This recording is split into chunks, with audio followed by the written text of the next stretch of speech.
This video is 10 things to know about traveling to the Philippines during the pandemic, and I'm going to share with you my experience being married and traveling, and also if you're just traveling to the Philippines, this video will also help you the same.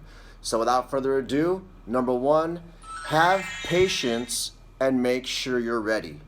Okay, you have to trust the process that it's going to be completed as long as you don't cut corners trying to save money or time. You want to make sure you have money and you have time to do this process because it is a process that'll take a lot of your time and it'll take a lot more money than is expected. Okay, number two, you and your spouse need to be planning this together. I'm sure one of you is working more than the other, so you guys have to balance this work out. You guys have to work together and not fight. I know this process is going to be very tedious work. It's going to be something that you're not used to. Maybe one of you is working harder than the other. That's why I said, number one, you have to be ready. And number two, you have to plan this together. Okay, we're in this together. All right, so the form you'll need to you'll need to print out and send out is the 9A non-immigrant visa through the correct jurisdiction of the Consulate General, and you have to notarize this form. Now you have to print this form out off the website, which I'll be putting in the description below. And I personally went to the postal annex to get this particular form notarized. And on this form, you want to be as correct as possible. Use the name that is on your passport because that's the name they're going to verify on your visa. I personally went to Postal Annex because I got my copies there and I got my notarization from there. Notarization means it is a legit form and it was signed by an authorized personnel stating that this form is legit. So that's what a notarized form is a legal form authorized from an authorized personnel. Number four, after you filled out your 9A non-immigrant visa and you have gotten it notarized either from Postal Annex or your bank, we're gonna go to number four, which is a recent taken 2x2 photo of the spouse who is traveling. So if you're in America and you're traveling to the Philippines, you need to have a 2x2 colored copy of you with a white background.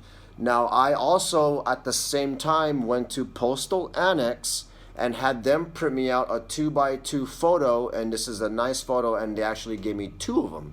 So I have a nice little photo for me in case I need it for something else. And I also did it at Postal Annex, like I stated. A side note, if you can get all these forms and all these requirements in one spot, that's what you need to do to save time and money. There you can save time and money if you follow that simple strategy of doing it all at one time in one place, right? Very reasonable. All right, guys, number five. Now this is the one that kind of scared me, right? Sending your original passport with also a copy of the data page and the signature page. It's like, okay, this is the passport. It took you so long to get it, and now you have to send it in, risking it getting lost. Yeah, that's a risk you're gonna have to take. I went through it. I didn't like doing it, but I sent it off. Now, why do they need your original passport? Because they're gonna stamp the visa on your passport. So your passport's gonna come, and I'll show you a copy of mine here. And this passport is gonna be filled with a lot of stuff upon arrival at the airport. So you're gonna need this passport back, and it will have your stamped visa for the Philippines ready for you to fly. All right, so after you have to send your passport with a copy. Number six, notarized letter of invitation from spouse in the Philippines. Now this is where the spouse in the Philippines will have to do a little traveling and a little work, and it will cost a little money. They will need to get a printed invitation letter, and I'll show you an example here of an invitation of your spouse to visit you in the Philippines, and the spouse in the Philippines has to get that notarized, and they have to send it to you. So they have to send their invitation letter to you, notarized, and once you receive it, you need to bring that with you to the airport, because the immigration is going to ask you for this invitation letter, okay? So you need this at the airport. These are one of the other forms that they will return to you so you could have it, okay? So after that, this is where it gets down to the nitty-gritty, tedious work. You have to have an itinerary of your flight and an itinerary of your hotel accommodation for your quarantine. Now, if you're fully vaccinated and have your PCR swab test the day before you flight and that test is negative, the PCR swab test, you cannot skip that and fly out. Because once you get into the airport in Cebu, if you don't have that, you're stuck in that airport and you're going to have to fly back. Because they'll let you jump on without the PCR, but they'll not let you walk around Philippines once you get there without it. So, like I said, if you are fully vaccinated and have your PCR swab test the day before you fly and it is negative, you only have to quarantine for 3 nights and 4 days. If not, you will have to quarantine for 7 days.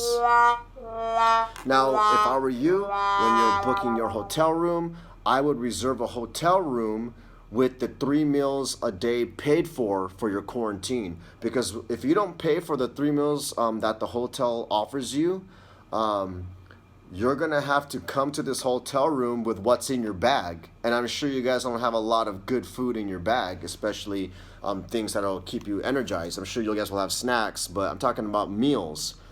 So on your hotel booking, it'll have I chose Appleton, and Appleton provides 3 meals a day during your quarantine, but you have to pay for it during the booking, and I believe it's only an extra $20, guys, which I think is very, very reasonable. So yeah, I jumped right on that, 3 meals a day, okay? And now this is where it's up to you that they accept non-final bookings. So what does that mean? So when you're finding your flight and you're finding your hotel on a different time, right? You're not searching a hotel and your flight at the same time. When you're done doing your flight, you have a choice. You can stop there at the checkout screen and take a screenshot of the itinerary and send it that way without a final booking, which they allow. But I personally sent them with a purchased ticket itinerary, and the hotel doesn't let you pay until you leave the hotel, so I just printed out the itinerary for that, the reservation.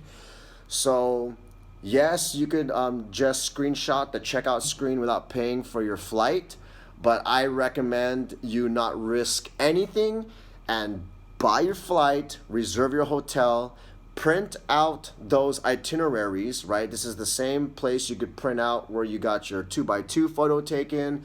This is the same place where you got your visa application notarized. That same place would usually have copy machines, and you will need to have them print out those for you. I personally went to a library, and I think it was like 10 cents a page, and I printed out both those forms.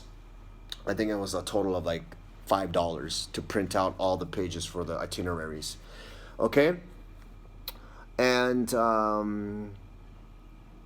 next. Okay, so when you're booking your flight, right, this is a 15-hour flight, and it might be your first one of its kind. So don't be that tourist that goes, oh, I want a window seat. Because long and behold, when you're on the airplane, they make you, all of us, close the windows, and they'll turn off the lights the whole flight, unless when we're eating our meals, which they provide for free. So like I said, when you're on that plane and like literally 13 and a half hours of that flight, you're in dark. They make you shut the windows and they turn off all the lights inside the airplane. So don't think you're gonna see out the window, because that's not the case. So what's gonna happen? You're gonna feel claustrophobic, and you're gonna want an aisle seat, which I did not get. I'm the ignorant tourist who wanted the window seat, not knowing they're gonna shut the window, and now I feel claustrophobic. I'll keep it with you guys. I threw up twice on the airplane. I had to tell the guy next to me to move out of the way while I'm sick, and I had to go to the restroom and throw up. Thank God there was no one in line. But like I said, get the seat that's on the aisle, so no one's blocking you and you can go to the restroom if you're sick. That's very, very important, guys, because it's a 15-hour flight and you're gonna get claustrophobic. Don't drink a Monster or a coffee before you get on the airplane. If you drink a Monster or a coffee and you get on the airplane, you're gonna have bad anxiety. Okay, I know that from a previous flight a few months back. All right, we're gonna move on. Number 8, copy of spouse's passport from the Philippines. Not the original passport, a copy.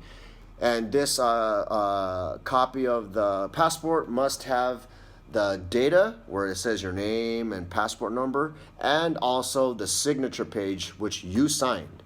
So that all has to be on one paper, okay? Your spouse in the Philippines should take care of this the same time they get their invitation letter to you notarized. You guys remember that invitation letter your spouse has to notarize and send to you in order for you to fly out? They can get that notarized the same time. I mean, they can get copies of their passport the same time they notarize their invitation letter. And the copy of that passport needs to be sent with that invitation letter to save you money. So you could send both those documents at the same time.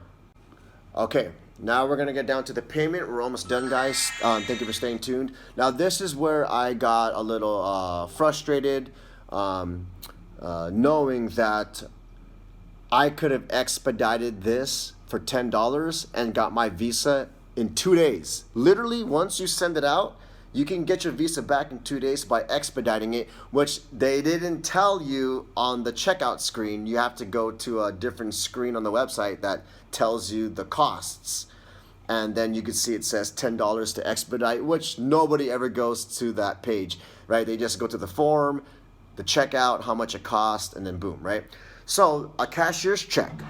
No money order, no cash, or no personal check. This has to be a cashier's check of $30, which is the application fee, and an extra $10 for an expedite to get the visa back in 3 days. So that 30 plus the 10, you add that together, that's 40. Make a cashier's check for $40, send it in. You will have your visa back in 3 days, maybe 2.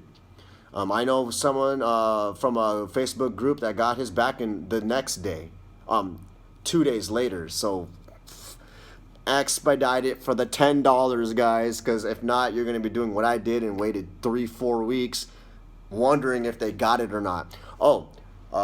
Side note, if you keep calling them and emailing them, they'll expedite yours faster, especially if your flight is like 2 weeks away. They'll make sure you get yours faster than the others because you emailed and called. Not like it's going to get expedited like the $10 fee, right? Not that way, but they'll at least push it a little bit further up the stack so you can get your visa faster. Now, how are you going to send this out? This is very important. Only by the United States Postal Service priority mail. Send all required documents above to the Philippine Consulate General according to their jurisdiction.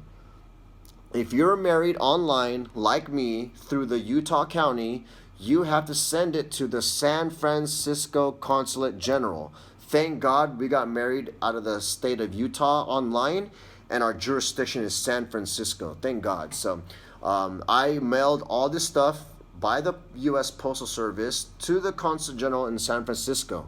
Now, this is what you guys have to know. The post office will not write the addresses on there for you on the envelopes, and they will not double check your documents for you.